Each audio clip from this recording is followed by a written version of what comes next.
Welcome to Law Chat with Girja, my entrepreneur friends. I'm Girja Parka Patel, and I'm a mother, a wife, a daughter, a sister, a businesswoman, a lawyer, and an entrepreneur, just like you.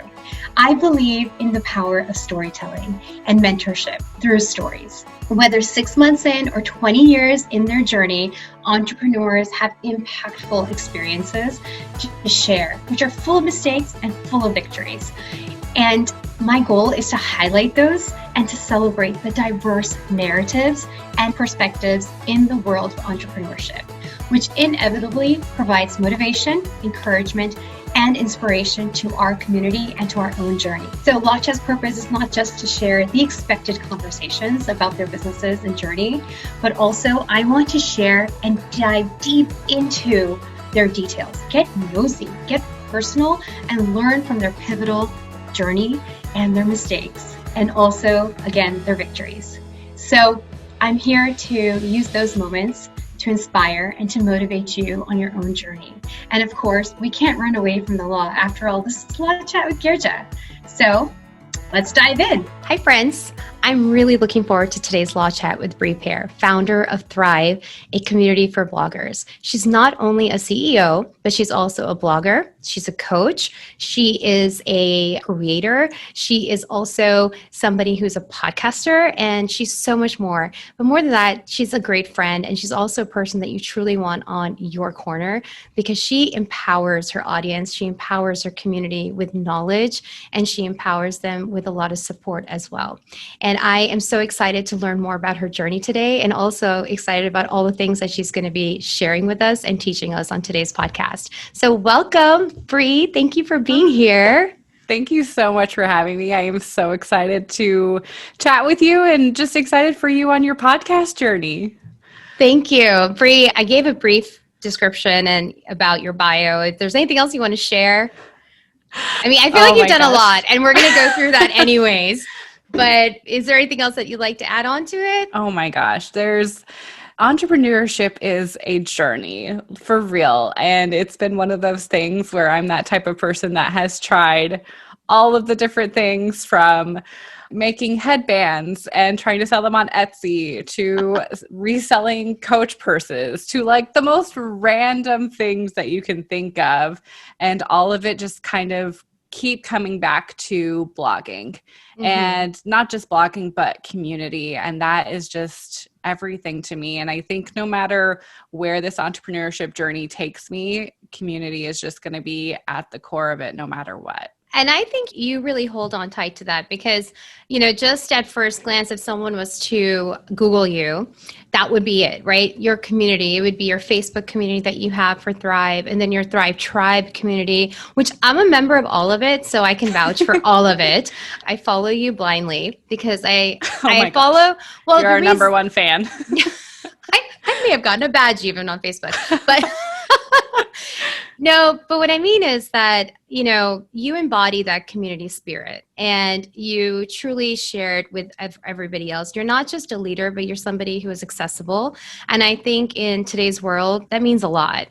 And I am so thankful for that because honestly, you probably don't even know it, but when I was first getting back into law, you were so instrumental for me. And just giving me the opportunity to speak, opportunity to share what I had to share. And I am forever grateful for that. So you are a community builder. Well, I love connecting people. And for me, it just comes back to what is something that I wish I had 10 years ago. And I just, even my whole life, if we're getting deeper, my whole life, I have just craved connection and friendships. And it's just been something I've always cherished and wanted more of. And so if you ever come to, whenever we're able to do in-person events again, my biggest thing is I'm like, I want everybody to walk away with a smile on their face, feeling like they have a new friend, feeling like they're not alone. Because so often in entrepreneurship, you can feel extremely isolated. And we're not even talking about 2020, right? That's just in general. And so for me, like, I don't ever want anybody to feel like that. And so I work so hard, and with the girls on my team, like, we work so hard to just make sure that nobody ever has that feeling, that they always feel heard, seen, appreciated, loved, that they know that they're going to get a response from us and that somebody actually cares about them and their journey. That is so important.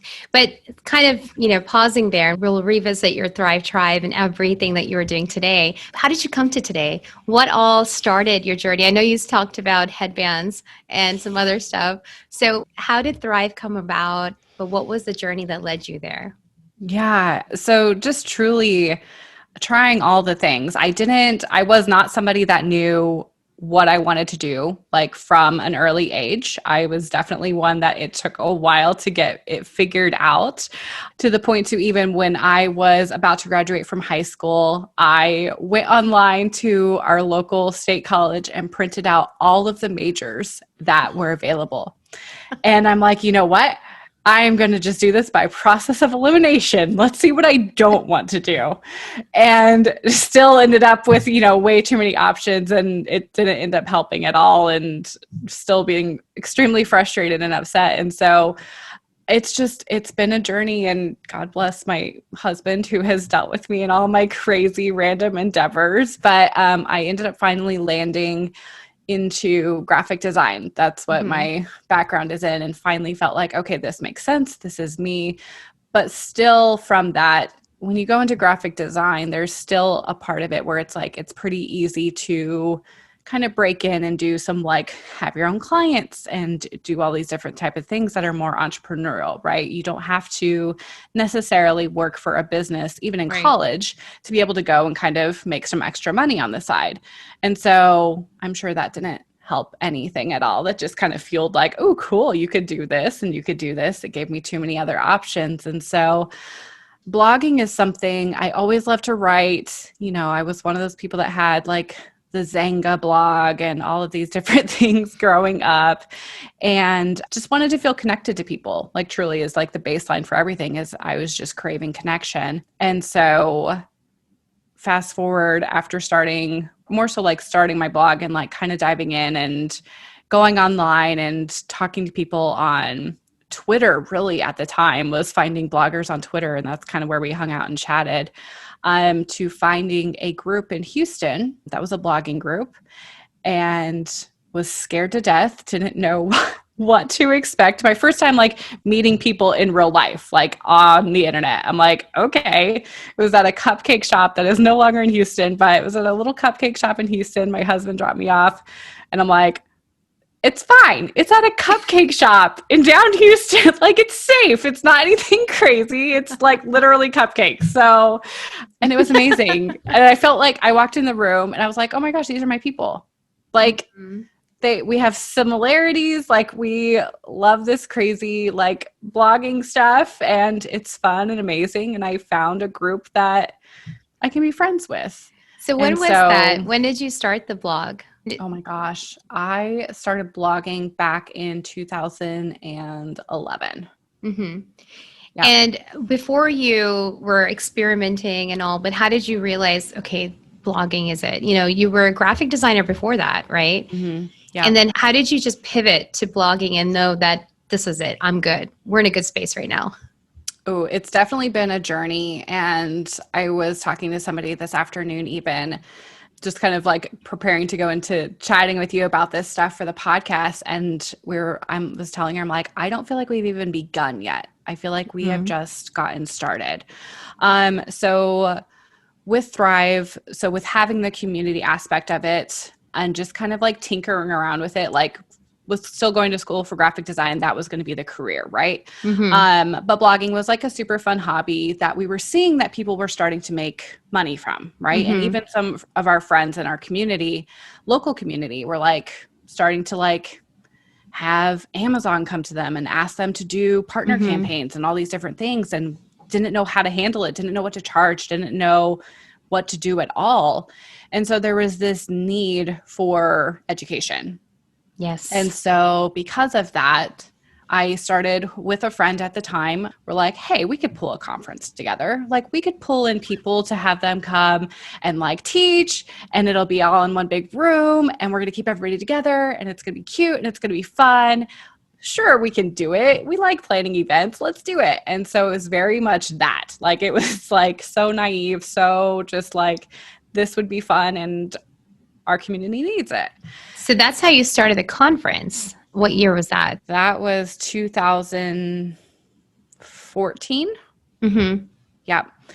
And so that's what Thrive was for about 4 years. It was just an annual conference. We didn't even have a blog. We didn't have anything other than social media that would pop up whenever it was time to advertise the next conference. And that was it. And it wasn't until the last 2 years I got laid off from a job, and my husband and I were about to go on a trip around the country for a year and take off and do that. And I was going to blog it and all the things.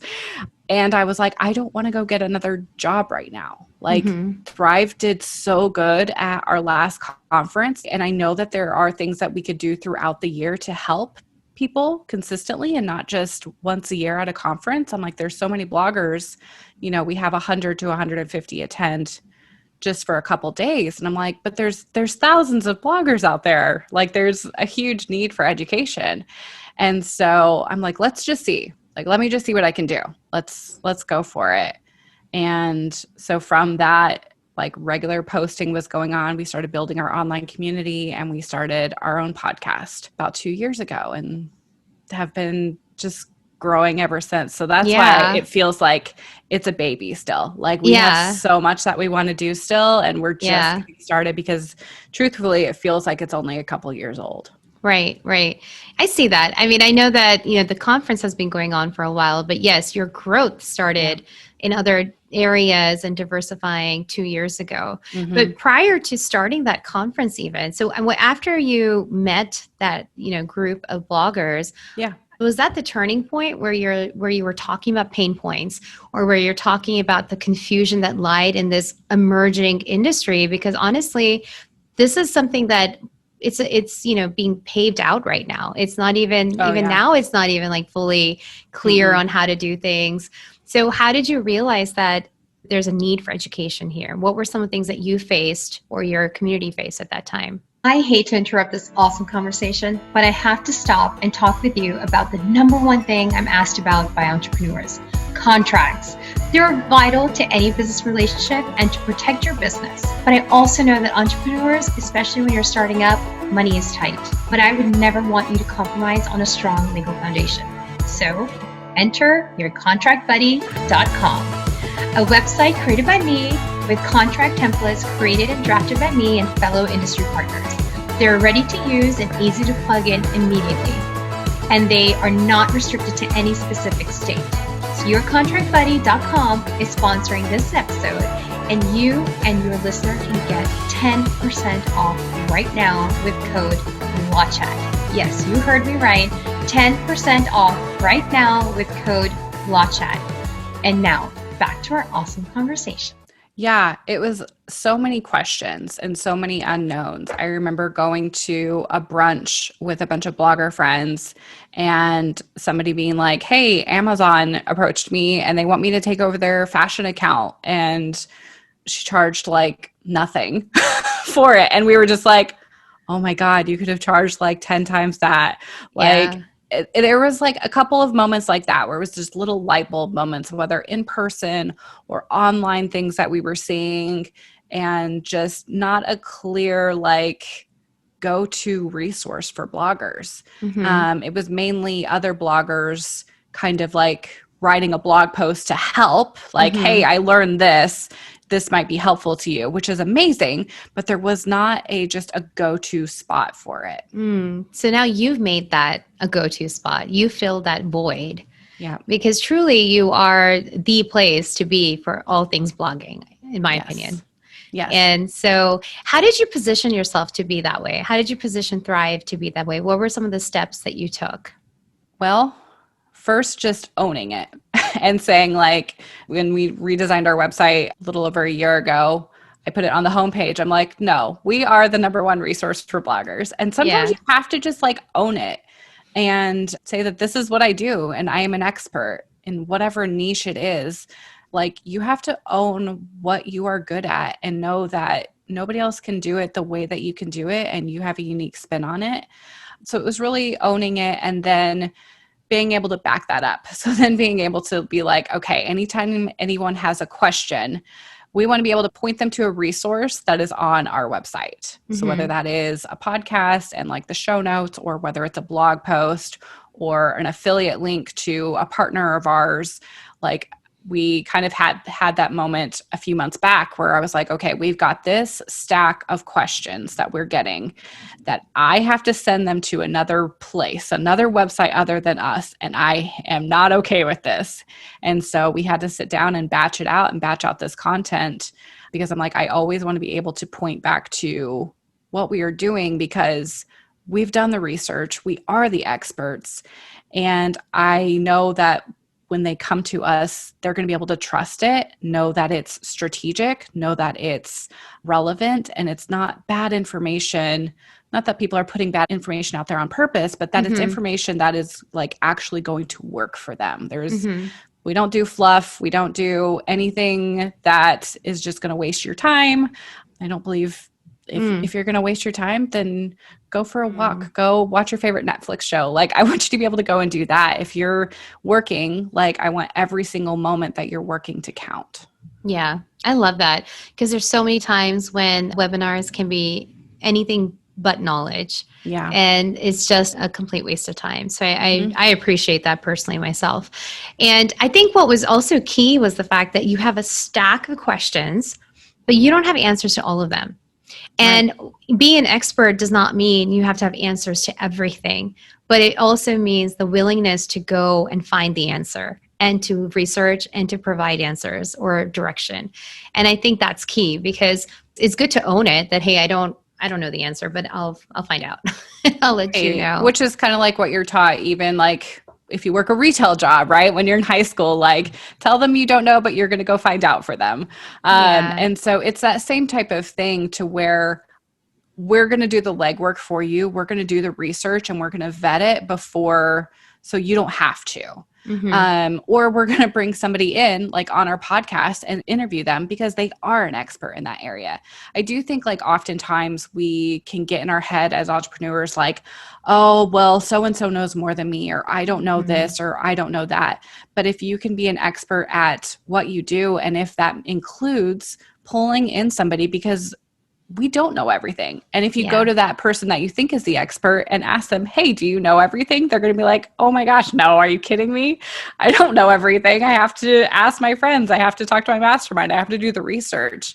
I think that's where like part of the imposter syndrome that can come in, is if you're starting to think, I don't know everything and everybody else knows everything. Or I can also see it where it's a flip, where you feel like you need to know everything. And if you say you don't, then you feel like you're a failure, or you feel like you can't achieve that status of expert or claim to be that status. And I think that's a big misnomer. It like bookends, that imposter syndrome, where it's kind of like, it's okay not to know, but go and find out. Simple. I think just like anybody listening, like, you have permission to like, hey, it's okay if you don't know all the things, because we don't. We're constantly learning. And oh my gosh, especially if we're talking about like blogging and social media, it changes daily. There's always like the need to do more research and to do more learning. It just doesn't stop. I completely agree with you. Even with law, things are changing all the time. And then, if somebody comes to me and they're like, do you know something about this property or real estate? I'm like, I don't. I'm not a real estate attorney, and I don't want to even give you the wrong guidance. And so, then it's kind of like you should also know what your lane is And if you're wanting to switch lanes, then prepare yourself for that too. You have to do the legwork. Look at the blind sides. But yeah. So tell me, before you started the conference, year one, first of all, you were going into this entrepreneurial world. Did you realize you were doing that? Or did you just kind of happenstance walk into it and be like, oh gosh, what have I just done? No, I had no idea. I had no clue. I thought I wanted to go into business and go into marketing and probably climb the corporate ladder. I'm your typical Enneagram 3 who tries to do all the things and just is very high achiever and have extremely high expectations for myself. Are you as well? Yeah. Okay, yeah. Like have very high expectations for myself. So that's probably what I would have done. And no, I had no idea. I had no idea. And honestly, it's probably a good thing because I don't know if I would have jumped.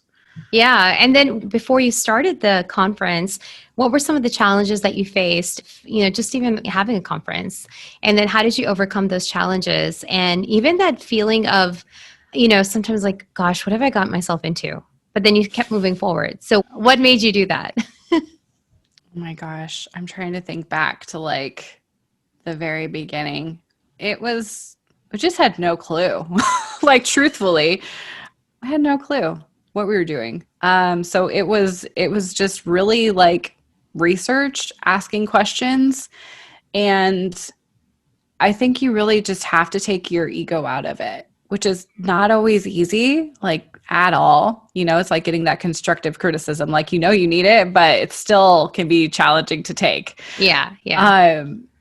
No, it was like going into it and just trusting that this is a solid plan. This is a solid idea.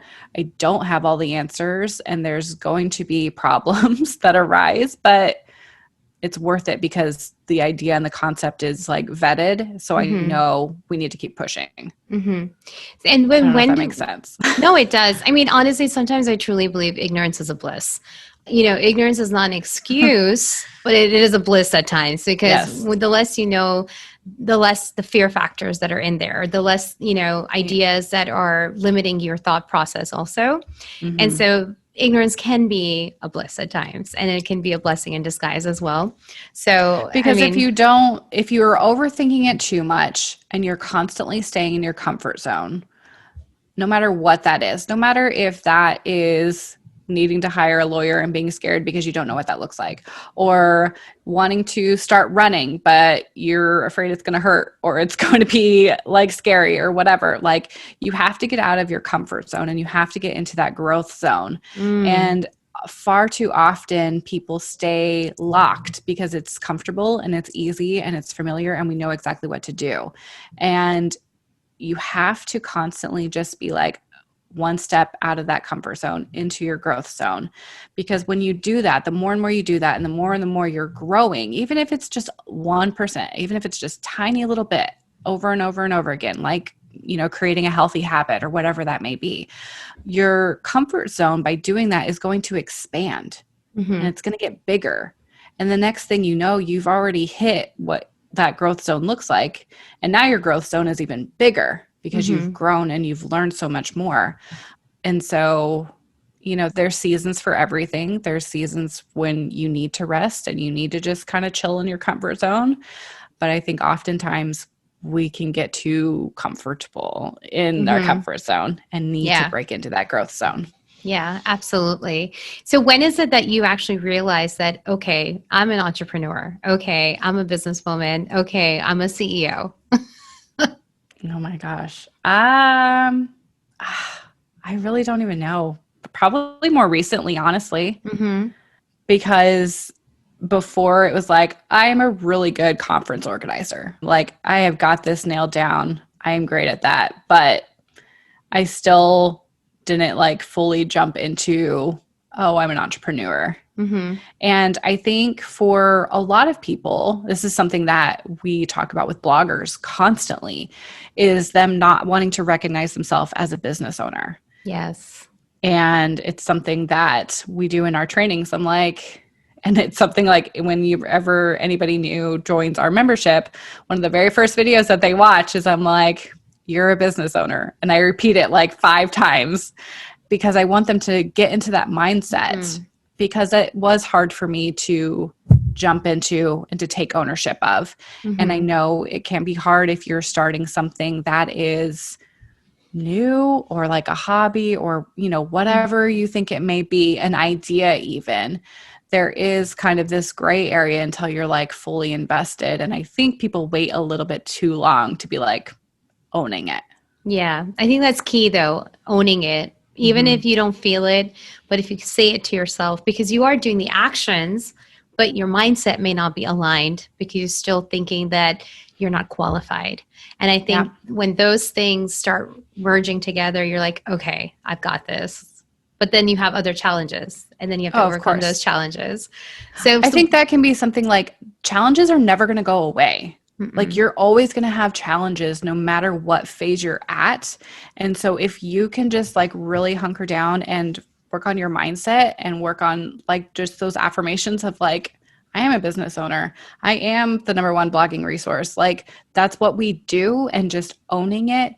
You have to keep having that mindset. I have a mantra that I'm doing right now that says, I am wired for success. Like and I put it in Post-it notes all over my house. Like there's things that you have to constantly work on. And I was listening to my coach the other day, and she is just blowing up and projected for millions and millions of dollars next year. And even her, like, she's like, even at when you get to that level and you're making, over 7 figures, there's still mindset things that you have to work on of like, I'm worth it. I'm enough, and owning it and being okay with it. She's like, I didn't know this was coming.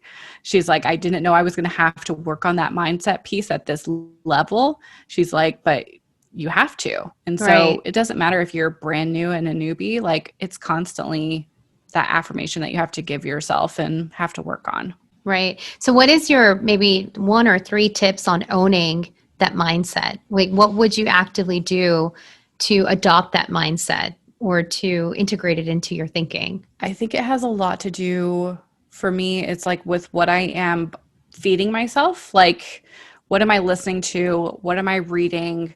What am I filling my cup with? Right. When my cup is empty, then things just don't work and I can't give at all. And so, like, feeding yourself those positive things that you need to hear, to whether it's like education or whether it's just affirmation. So like for me, that looks like podcasts when I am driving or listening to an audiobook when I go for a run. It's that type of thing.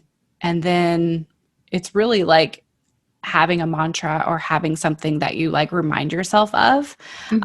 Like learning is fun instead of learning is hard. This is hard. Oh my God, this sucks. Like reframing it to be like, no, this is great. I am learning. I'm growing. Learning is fun. That has been something I've learned even just over the last year of like, okay, like taking that negative, like, oh, I don't like to do this. Technology is frustrating me. I can't wait to hire a tech person. How can I reframe that right now? And like, it really comes down to like reframing for me. So like, what are you putting in, reframing things, and then like having a mantra, having something that you can always kind of go back to, like when things are like feeling challenging, when your confidence is low, be like, no, I already worked through this. I'm not going to rework through it. Maybe you need to go journal it out. Like I'll journal, I'll write things out, I'll talk to my best friend and I'll work through things. And then when those things start to come up again, being like, no, I already did that work. We're not going to go redo that work again. Yeah. I love that. I love those tips because I think they're all so important. It's how you talk to yourself. And I love filling your cup with positivity or filling your cup with things that take you to the next level of your life. I think that's just so important. So now, you've done a few conferences. Now you've become a pro at the conference world, which those conferences are amazing. So if anybody does get a chance to go next year, hopefully it's in person. It's truly a great feel. I mean, awesome content, great educators, and it's truly worth everything. But, you were like, okay, I'm done. I've got this conference thing down. I'm good. What made you start adding more to your plate? And, the podcast or the Thrive Tribe group. And so how did you start evolving into those areas of your life? Yeah, that was when I really started to see like, okay, there's so much more that we can do to educate, because obviously education and community was like, that's the core. That's why we spent all the time and all the energy doing these conferences, because they take a lot of time and energy. They do. Yeah. But I was like, okay, we do all this and then it's 1 year and then it's like, what now? What? Like, all these bloggers are going home, or all these bloggers that we're seeing, like, oh my gosh, I wish I could make it. Hopefully I can come next year. And I'm like, we're missing so many connection points. And so that was like that realization. I'm like, let's see what we can do more of. And it was definitely like a slow growth, because you can't just all of a sudden we're going to do all the things. It just doesn't work. And so it was a slow growth. It was becoming more consistent on social media instead of just kind of that once a year for 4 months type of thing.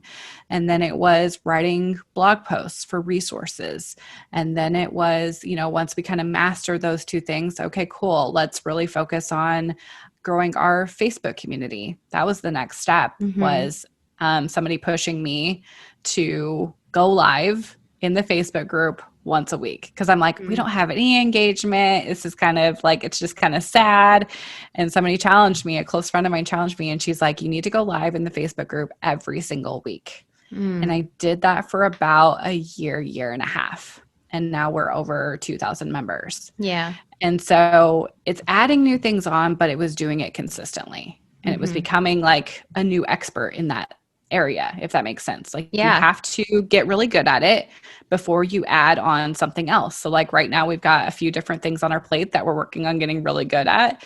But eventually we would love to have a YouTube channel that is doing really good and educating there. But we're not ready yet.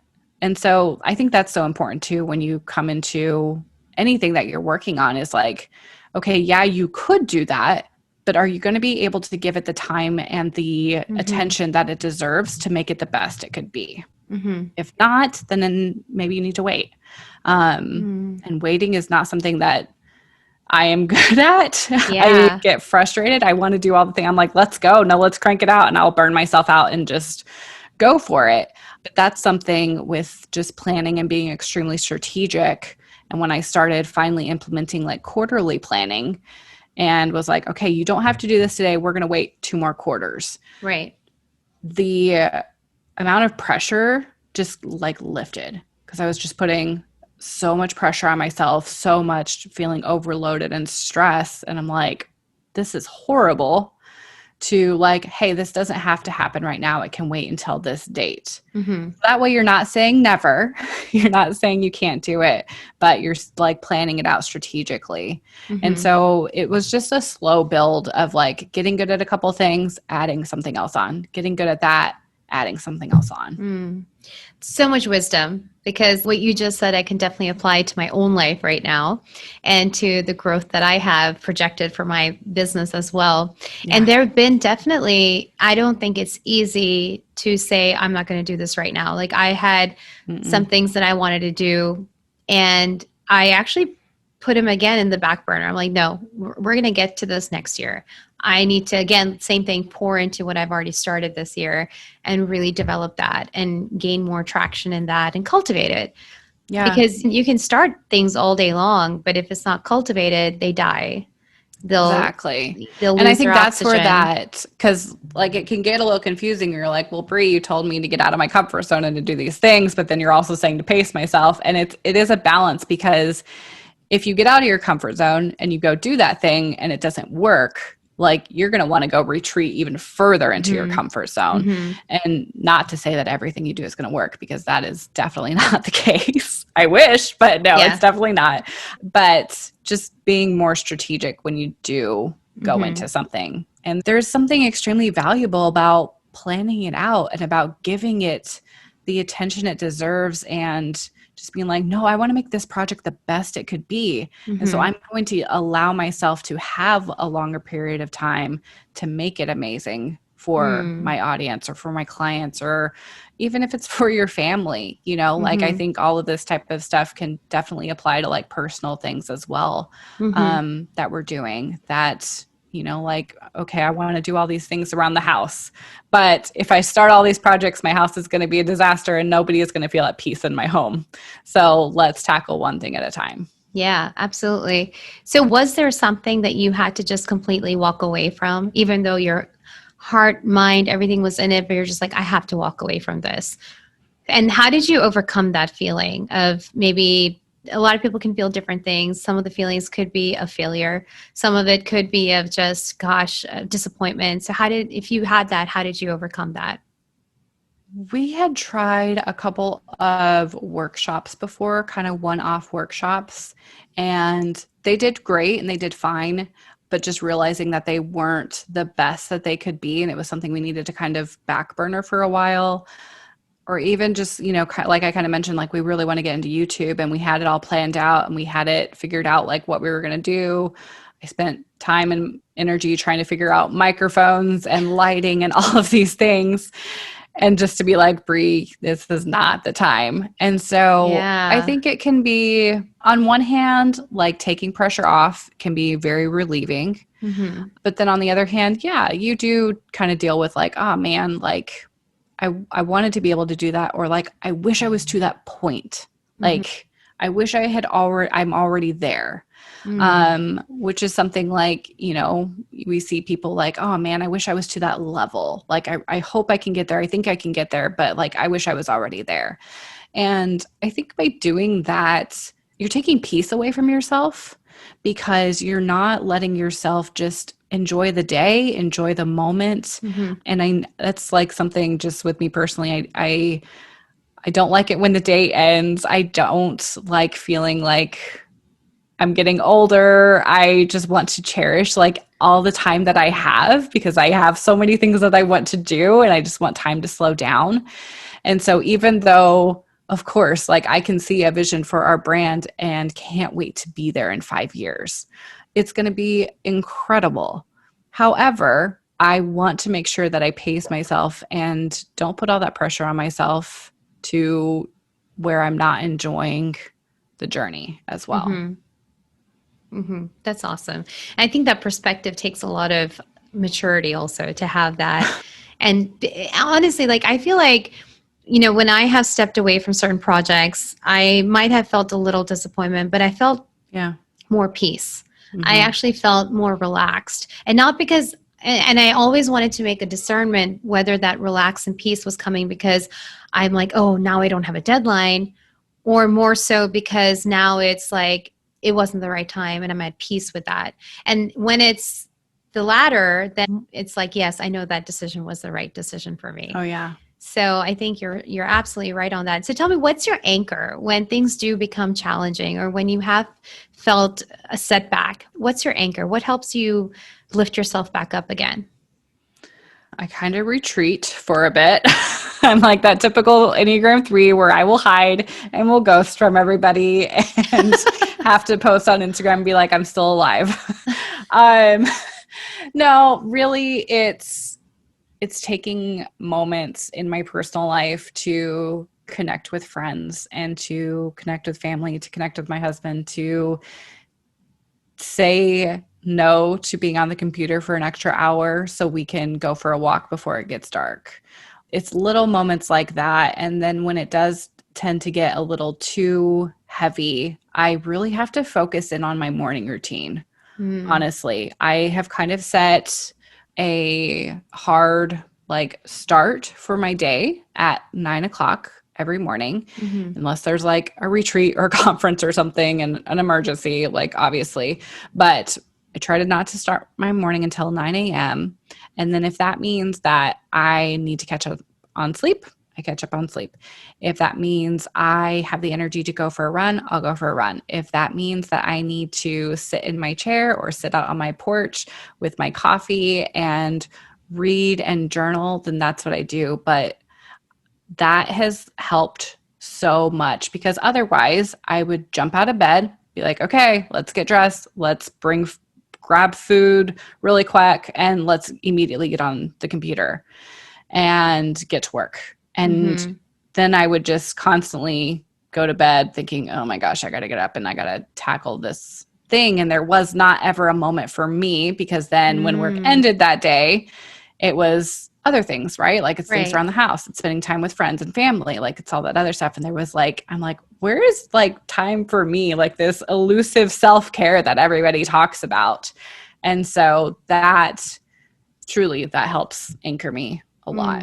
Yes, I genuinely love the starting your day at a certain time, but then allowing yourself that flexibility and grace to pour over yourself in whichever manner serves you the best, right? And I think that's so important. And it's not just you, so many other entrepreneurs, and not even just entrepreneurs, but leaders, industry leaders do that too. They get up, if they have to get up early, they get up early, but they take that time for themselves. I do that. I do journaling in the morning as well.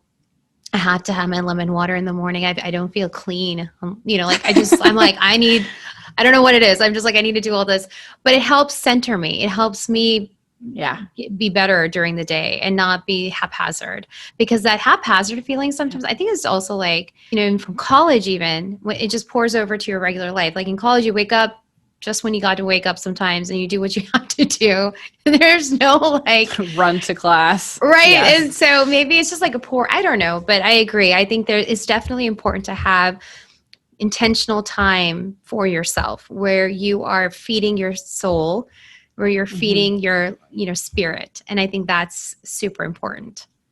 You have to fill your cup. Like you really do. I met up with a couple of girlfriends recently and we were just talking about like what we want. We were just so much at peace. Like it was the best thing ever. We did a little miniature business retreat with just me and 2 other friends, and we drove to Michigan and met each other there. So nobody had to get on a plane or anything and be all safe. And we all just were able to relax and feel at peace. And I was like, this is how I want to feel all the time. Yeah. Like I am so tired of getting burnt out multiple times a year and feeling like I'm running on fumes. I feel like I got to this retreat on fumes, and I want to feel how I feel right now, which is just like I'm protecting my energy and I am feeling good about things and not feeling like I'm constantly just pushing myself. Exactly. And so I think like having a morning routine helps so much, because if you don't fill your cup and you wake up, hit the ground running, go to bed exhausted because you didn't stop running, you'll just burn out. And I think that's where a lot of entrepreneurs get in trouble. Yeah. So eloquently shared right now. I completely agree with you.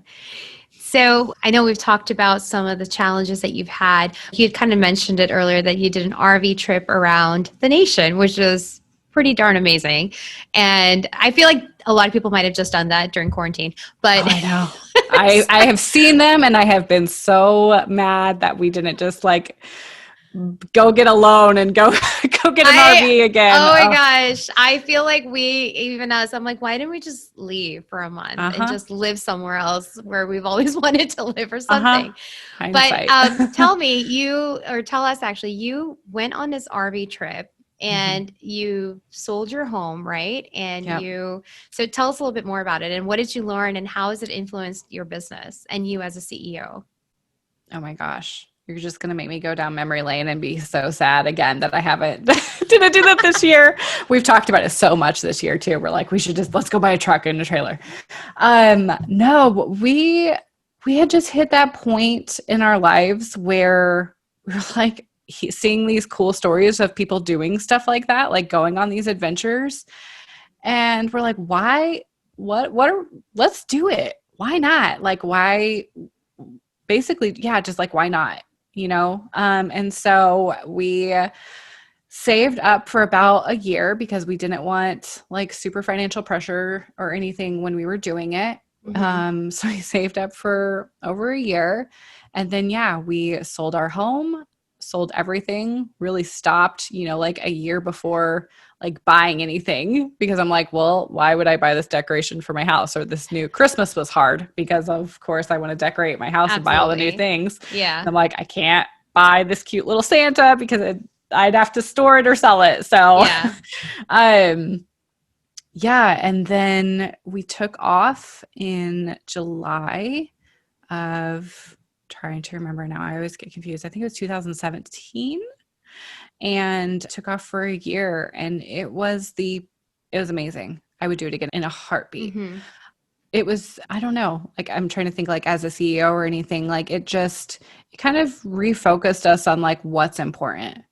Like what is important, what matters. Mm-hmm. If everything goes crazy, like a 2020, how are we going to handle it? You know, how are we going to deal with this? And I mean, not only did it bring my husband and I closer together as a couple because we were living in 100 square feet and of course would have like those arguments when it was raining outside or at night. And so there is no escape.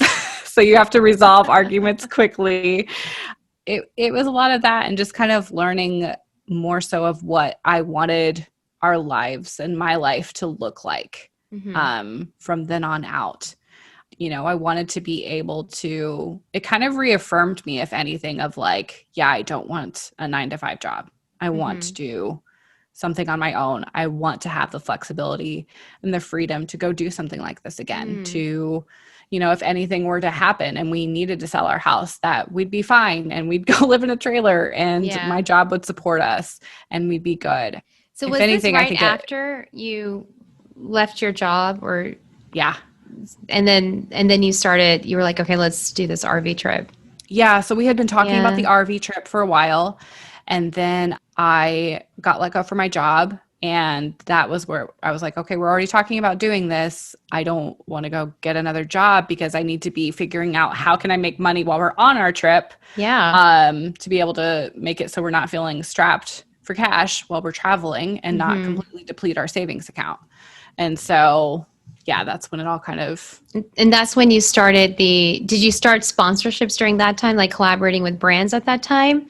Or is that when you started doing more Thrive conference stuff? I mean, you were already doing it before then though, too. Yeah. So we had already been doing the conference. At that point in time, we had 2 conferences, I believe. And that was when the second conference that we had just went so well.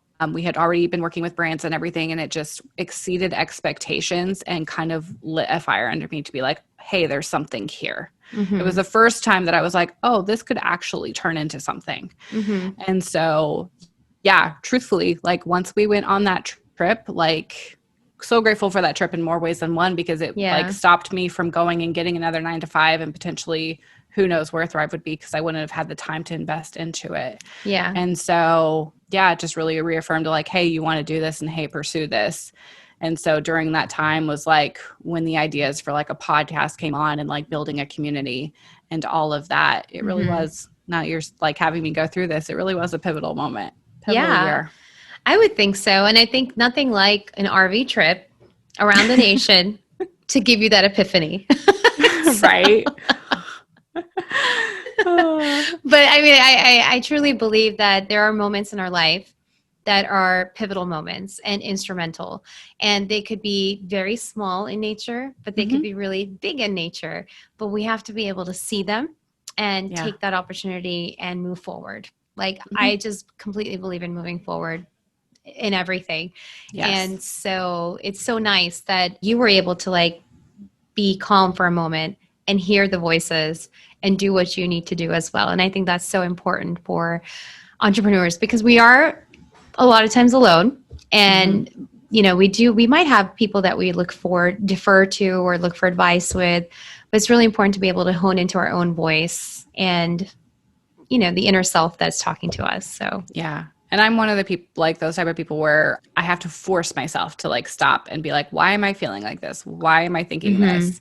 And that's even just in this last year, something I'm like, okay, I really need to like, why am I having these feelings? Like, why is this coming up? And that's not something that comes easy or natural to me at all. It's something very challenging and even still like that I'm working on because I'm like, it'll be fine. Whatever, brush it off, keep going. Like, let's go get the next thing done on the list. Yeah. We don't have time for that. And I think a lot of entrepreneurs are like that. Like, okay, well, that sucks and this is ridiculous, but I have too many other things to do that I can't even stop to think about it. Yeah. Yeah. I think pausing is very important also. So Yeah. it's a good thing. It's a good thing. Well, I've had such a great time talking to you. And, you know, we've talked about your journey, but I also want to talk a little bit about the legal because this is Law Chat. So tell Yes, me, please. share with us, what are some things you wish you knew Oh, before it gosh. happened? Or you wish you were like, oh man, I wish I had that contract beforehand. Well, I will tell you guys that you are in the right place if you are listening to this because Girja is the correct person to go to, especially if you do not have your ducks in a row and are in a bind, and Girja will pull you out of it because I know that firsthand. Ugh, challenges. Yeah, it's so much unknown. Like it's not my zone of genius. It's not my area of expertise. And so I run full force with what I am good at and what I know. And didn't still need to pause more when it comes to legal things and making sure that I'm protected. And it really comes down to just like, if you're investing all this energy and time into your business and you're not protecting it, then you're wasting things. Like it could all just disappear. Like if you don't have that contract in place. And then not only, I guess one thing too, it's like, okay, yes, like getting contracts in place, but then, and maybe this is even kind of a current challenge, is like, how do I make sure that the other person on the other side of the contract, if they're in breach or if something goes wrong, how do I like hold them to it? Like other than sending like an Yeah. email like, hey, this isn't working. Yeah. You Yeah. know, that's definitely a challenge. It's like, okay, cool. We have these things in place to protect us. But then when the time comes to actually like lay down the Yeah. law, what do you do? Right. Yeah, that is challenging. And I think in those situations, it's really about weighing the options that you have and the direction that you want to go in. You know, you definitely have the right to invoke your, you know, the breach of contract and say, hey, you breached it. Definitely have the right to sue somebody. And, you know, you have to really look at the damages that you've had. Like, how much money have you lost? How much time have you lost? And is it really worth it to file a lawsuit? Or is it just better to cut ties from this person and never work with them again? Right. And, you know, I think more than anything, when you are in a contractual relationship and people are not following the contracts or, you know, they're kind of like walking a thin line or a thin ice between what's right and what's wrong, you're really ruining your reputation as a business owner. You're ruining the way you are doing business with others. And I think that is what matters the most. And of course, you know, getting sued or suing somebody matters as well. But really what matters is the business reputation. So things that you might have had with certain companies or businesses or people, you may never want to work with them again. And if someone comes to you and says, hey, do you think I should work with XYZ?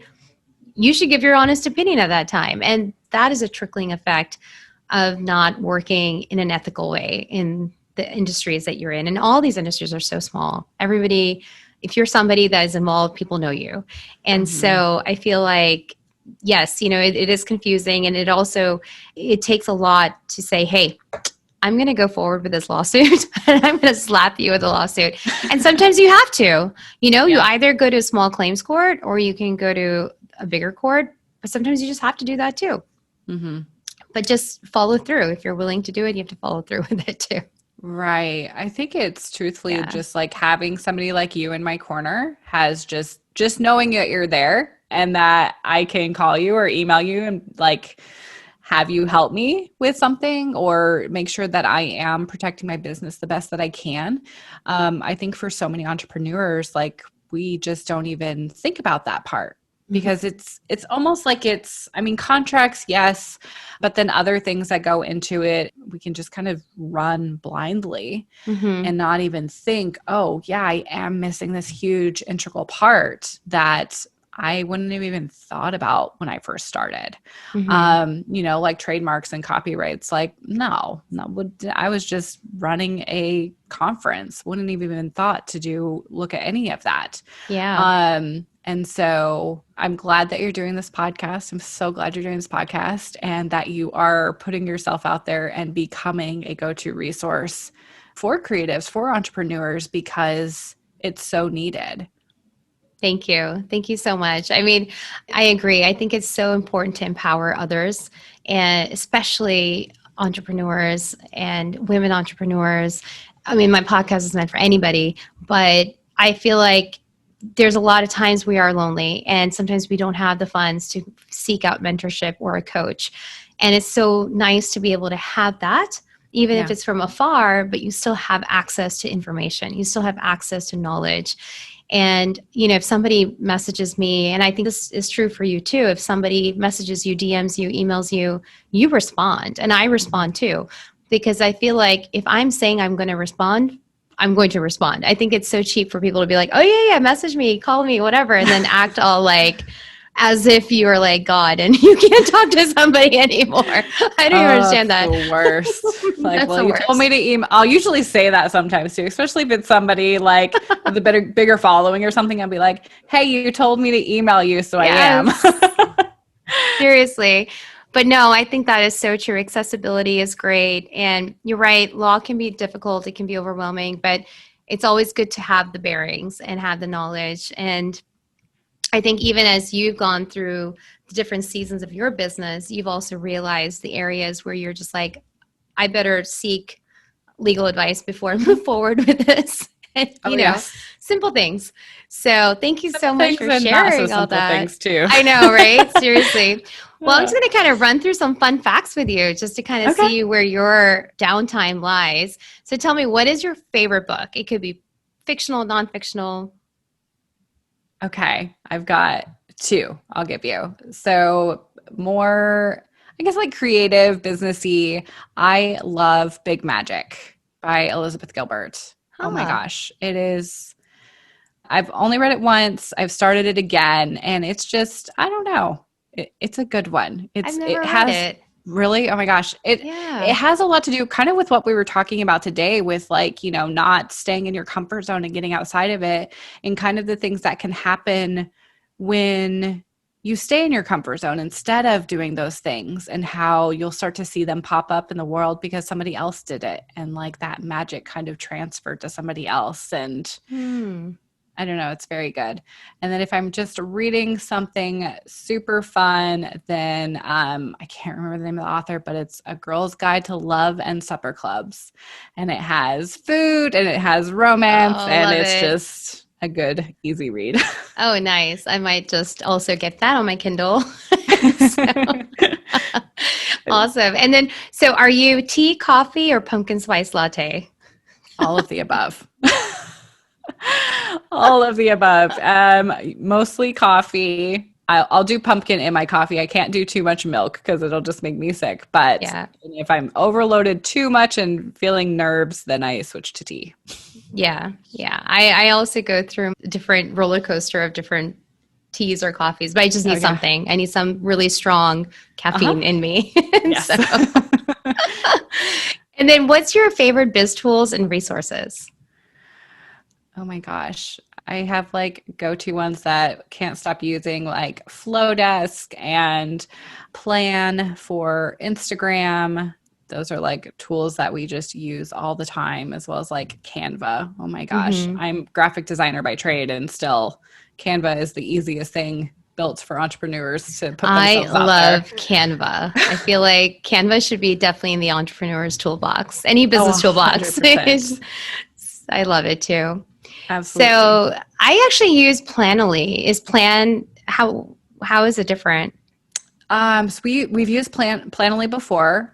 They're both great. Plan just has a little bit more like analytics. It's got like a Mm. hashtag helper, kind of will help you put Oh, hashtag sets together. It just gives you a little bit more information. So if you're huh. wanting to just kind of go a little bit deeper, Hmm. then it's a good one. I will definitely look into that. Thank you. Yeah. And you've shared such awesome knowledge, awesome wisdom. Where can we find you? Where can we connect with you? Yeah, so everything is Thrive Together blog. So our website is thrivetogether.blog. Our social medias is Thrive Together blog, and that will link you to everything you need. Yes. And then also the podcast is there as well. Yeah. Everything is on that website. And all the links will be in the show notes as well. So Thank you so much, Bree, for being on the show with me today. I had so much fun talking to you and just getting so much insight into the business world. So thank you so much. You're so welcome. Thank you for having me. Thank you so much for joining Law Chat with Girja. I love these kind of stories and conversations where we can be real, honest, and open, and having fun at the same time. I hope you are inspired and motivated to keep doing the amazing work you are doing. If this is something that gave you all those feels and then some, truly motivated and inspired for you, you can show your love in all or one of these ways. Be sure to give this video a thumbs up, subscribe, and share this video with your community and tell them about it, or share with somebody that can benefit from it. I look forward to seeing you next time on another episode of Law Chat, and until then, keep moving forward. Bye.